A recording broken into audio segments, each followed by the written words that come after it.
Hi everyone. Let's work through an activity-based costing demonstration. We'll use problem 5-36, which you see on your screen, as the basis. We're talking about the Meditech Inc.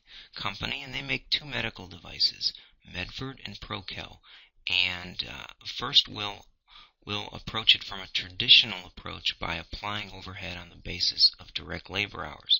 Now, they tell us that the anticipated overhead and direct labor time is $710,000 and 20,000 hours. We also have some other information about our two products. We have a number of units, 2,500 and 3,125.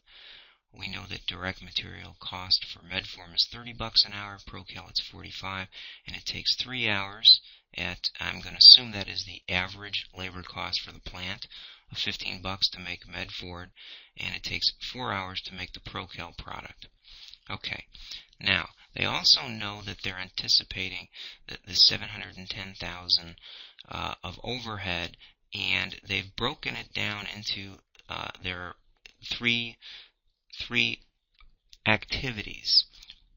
There's order processing, there's machine hours worked, and there's inspection hours. And in this table in here, we have the information that we'll need to derive an activity-based costing approach.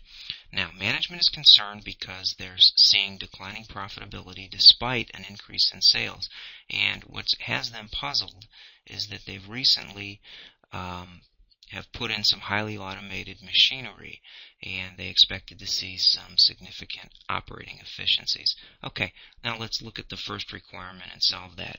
Assuming the traditional approach, direct labor hours as applied to overhead, let's compute the manufacturing cost for the two products. Assuming the expected volume is achieved. So it's 2,500 and 3,125, and let's go to another worksheet and solve that. Now you'll see that I've done some work ahead of time just so that the demonstration doesn't take all that long. Okay, we need to know the material cost first, 30 and 45. So let's fill that in. $30 and Prokel is 45. Next we need to know the direct labor cost, and they tell us it takes 3 hours at $15.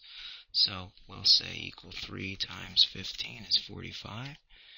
And for Prokel, it's an extra hour. 4 times 15 is $60. Now, then we have to compute an overhead rate, and I've already solved it. It's $35.50, and let me show you how I did that. They gave us the budgeted overhead rate of $710,000. They gave us the budgeted direct labor hours of 20,000. If we simply divide the 710 by the 20,000, we come up with $35.50. Well, if we know that, then we know we can take equal to 3 hours times that $35.50. And in this cell, we can take the 4 hours times that $35.50. And as a result, for part 1, the numbers we were looking for were $101.50 is the cost of the Medford product and $247 for the Prokel. Okay, now, what do we need to solve in product 2? The same approach. Let's determine it using activity-based costing. Okay, well, I've laid out the activities in front of us, which is order processing, machine and product inspection, if you will. We need to determine the costs, 120, 500, and 90,000 respectively. Let's drop those in.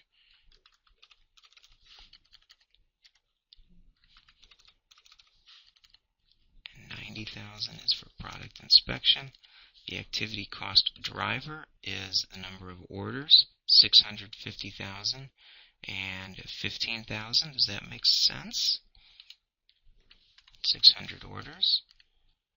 Machine process, they have, 50,000 machine hours they anticipate, and 15,000 inspection hours. Okay, so now we derive the rate, which is the cost divided by the activity driver. $200 is the rate per order processed.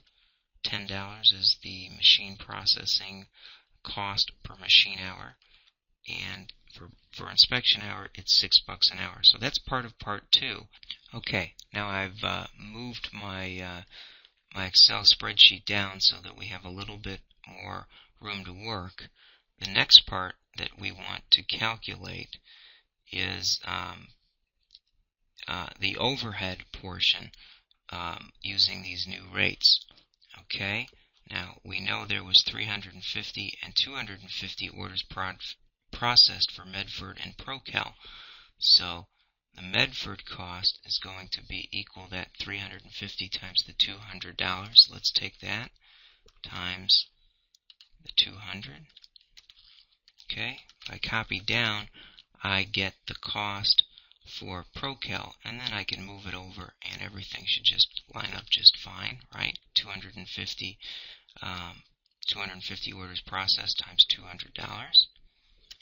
Okay, now I can copy this down, and then we just have to change the reference cell. That's coming from that cell there, so I will change that and change that. Okay, oh, excuse me, did that wrong. Now I did it right. Okay, so what we have now is 23,000 machine hours times $10 per machine hour that we calculated above to determine how much cost should be applied to the Medford product. Now let's take the 27,000 times the 10 to determine how much needs to go to Procal. And again, we're going to make the same calculation here, but we need to now reference the $6, which is in cell G25. And now we've determined, based on the rate per activity, how much to allocate to Medford and Procal. And allocation is probably the wrong word. Assign is probably a better choice of words. Alright, now let's sum those. So now of that 710,000, we've reallocated it a little bit different. Now let me put the total over here so you can see that we haven't actually created any more costs. We've just reallocated them. So there's the 710 of overhead that we're working with. Okay, that takes care of part 2. Right? And part 2 asked us to assume the unit manufacturing cost of Procal. I think we need to then use the same approach from above. Let's copy that. Actually, let's copy just that piece. Slide on down where you can see it a little bit.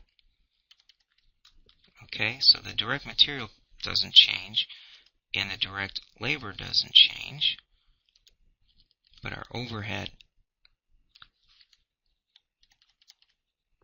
does, right? I missed one step here. Let's take a look at the production volumes again.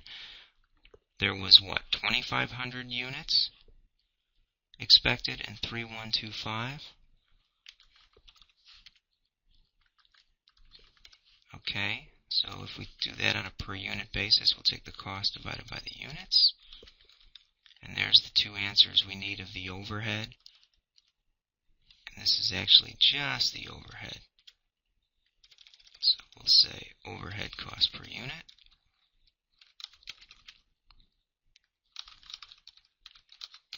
ABC approach. Oh, okay. So now instead of the 3 hours at the 35 predetermined overhead rate and the 4 hours at the overhead rate, we will use the overhead rates that we calculated above under an activity-based costing approach. So now when we sum the material, labor, and the overhead, we get a different cost of product. We get 204.60 and we get 228.52. Okay, now let's look at that difference, and I think I need to make these a little bit larger for you, and I'll slide again so that we don't come off, slide off the screen. Now if I take the original cost, which is way up here, right, that 181 minus the new cost, I can compute the difference. Okay, so what does that tell us? It tells us that Medford cost was originally $247, and now we believe a better cost is $228. So that was originally undercosted. Okay.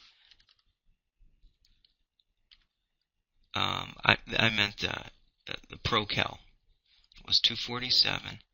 Now it's 228. So that was overcosted. I've said that backwards. And Medform was 181, and it is now 204. So it was originally undercosted using the traditional approach. And there's the dollar value. Now, what are we supposed to answer in part B? Is it possible that overcosting and undercosting, in other words, cost distortions, and the determination of selling price, if they're based on cost, are contributing to some of the company's problems? Well, the answer there is yes, especially since MedTech's selling prices are based heavily on cost. An overcosted product may result in inflated selling price, and if you remember from your economics courses, if the price is too high, then a likely output is that buyers will look for a competing product, and therefore the volumes will be lower than what we expect. Now, in the case of undercosted products, if our price is too low, we may be selling more of it based on competitive pressures, but we might not be covering all our cost, or certainly making less of a profit than what we anticipated. So those are some of the issues that get highlighted and hopefully can get resolved when a company switches to an activity-based costing solution.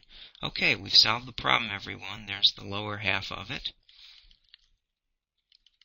And part